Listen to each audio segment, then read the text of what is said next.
on va développer ce qu'on a ici. On a une identité remarquable. Je rappelle que 11 plus y, le tout au carré, c'est une identité remarquable.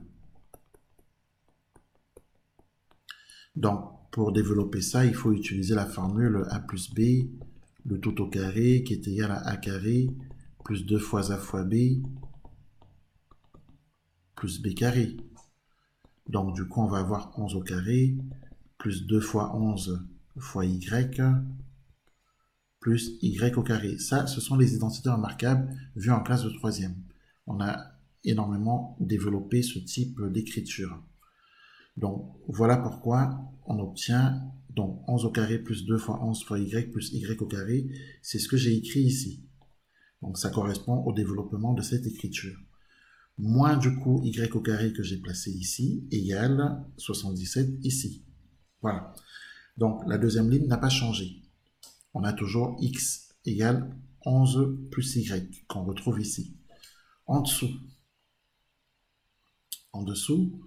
on va pouvoir donc du coup se débarrasser des y au carré, puisqu'on a, on le voit bien ici, on a y au carré moins y au carré, donc ça va disparaître.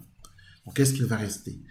Il va rester tout simplement 11 au carré plus 2 fois 11y, alors 11 au carré plus 2 fois 11 fois y, c'est-à-dire 121 plus 22y, égale 77 ici.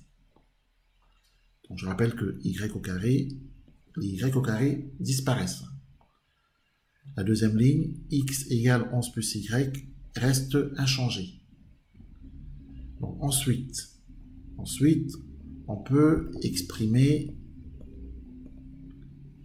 écrire 22y égale, en passant 121 de l'autre côté, puisqu'il va changer de côté, de membre, il va être changé en son opposé.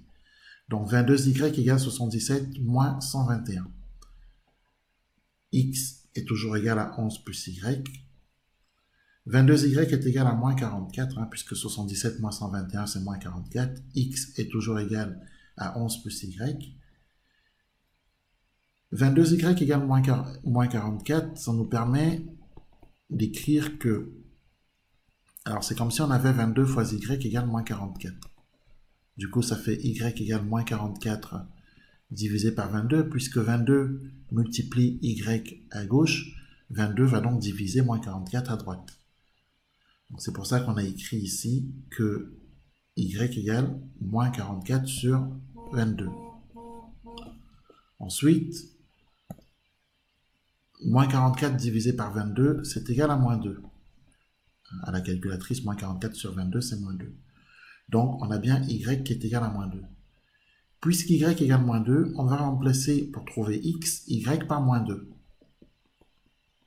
Et donc, ça va nous faire x égale 11 moins 2. C'est-à-dire x égale 9. Donc, finalement, x égale 9 et y égale moins 2. Voilà pour la résolution de ce problème. J'espère que c'est bien compris.